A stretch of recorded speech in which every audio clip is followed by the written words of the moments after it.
ধলাই চষে বেড়াচ্ছেন নবনির্বাচিত বিধায়ক নিহার রঞ্জন দাস। বিভিন্ন জিপিতে গিয়ে নির্বাচন কঠোর পরিশ্রম করে জয়ী করায় কার্যকর্তাদের উত্তরীয় পরিয়ে সংবর্ধনাও জানাচ্ছেন। প্রবীণ ব্যক্তিত্বদের সম্মান জানিয়ে আশীর্বাদ নিচ্ছেন বিধায়ক নিহার।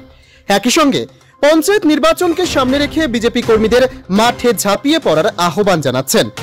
সোমবার পশ্চিম ধলাইয়ের আইরংমারা, বাগবাহার, ধোয়াইরবন্দ, ছোট ঝালেঙ্গা, এলেনপুর এসব এলাকায় সভা করেন তিনি। বিভিন্ন সভায় নির্বাচনী প্রতিশ্রুতি পূরণ করতে শীঘ্রই কাজ শুরু করবেন জানান তিনি।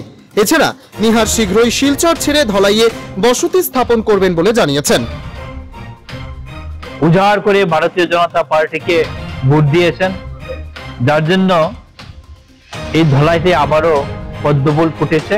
ভারতীয় জনতা পার্টি জয়ী হয়েছে, আর ভারতীয় জনতা পার্টি জয়ী হওয়ায় আমি বিধায়ক হতে পেরেছি। আপনারা লক্ষ্য করেছেন, আমি গত পরশুদিন শপথ নিয়েছি। স্পিকার মহোদয় আমাকে শপথ নিয়েছে। এখানে আমি যখন শপথ নেই তখন আপনাদের কথা আমার মনে পড়েছে। এই ধলাইবাসীর আমার হৃদয়ে ছিল আমার একটাই লক্ষ্য, ধলাইয়ের উন্নয়ন। আজকের দিনে আমার ঘর ধলাইতে নেই, এক সময় ছিল, আজকের দিনে আমার নেই, শিলচরে আছে। এরপরেও এসব জেনেও আপনারা যেভাবে ভারতীয় জনতা পার্টির জন্য আপনারা চেষ্টা করেছেন, জেতাতে আপ্রাণ চেষ্টা করেছেন, আমি আপনাদের কাছে কৃতজ্ঞ, আপনাদেরকে ধন্যবাদ জানাই। আজকের দিনে আমি আমার অন্তর থেকে বলছি, যদি সত্যিকার অর্থেই এই ধলাইয়ের মানুষের উন্নয়নের জন্য এবং ধলাইয়ের সার্বিক উন্নয়নের জন্য যদি আমার নিজেকে যদি কাজে লাগাতে পারি, উজাড় করে দিতে পারি, তাহলে আমি আমার জীবনকে ধন্য মনে করব। আর এই প্রতিশ্রুতি আমি নির্বাচনের সময় দিয়েছি। নির্বাচনের আগে এক কথা বলা, নির্বাচনের পরে এক কথা বলা। নির্বাচনের আগে আমি বলেছিলাম যে আপনারা আমাকে সব সময় কাছে পাবেন। আমি বলেছিলাম আপনারা আমাকে ফোন করলেও পাবেন, আপনারা আমাকে ডাকলেও পাবেন, আমার বাড়িতে গেলেও পাবেন, আপনারা আমার কাছে উপযুক্ত সম্মান পাবেন। এই কথা আমি বলেছিলাম, এটা নির্বাচনের আগে। আর নির্বাচন জেতার পরে আজকে আমি সেম বলছি, আপনাদেরকে বলছি যে আমি আগে যা বলেছিলাম তার থেকে আমি এক চুলো সরব না। আমি আপনাদেরকে আবারও বলছি যে আপনারা আমাকে সবসময় কাছে পাবেন।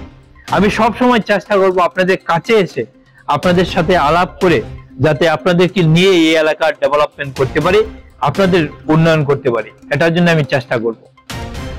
আর আমি আরেকটা কথা আমি বলি আজকে আপনাদেরকে।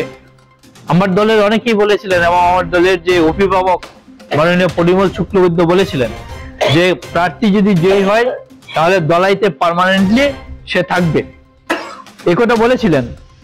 আমি আপনাদেরকে বলছি যে আমি দলের নেতা যে প্রতিশ্রুতি দিয়েছে আমি তা থেকে এক চুলো সরব না।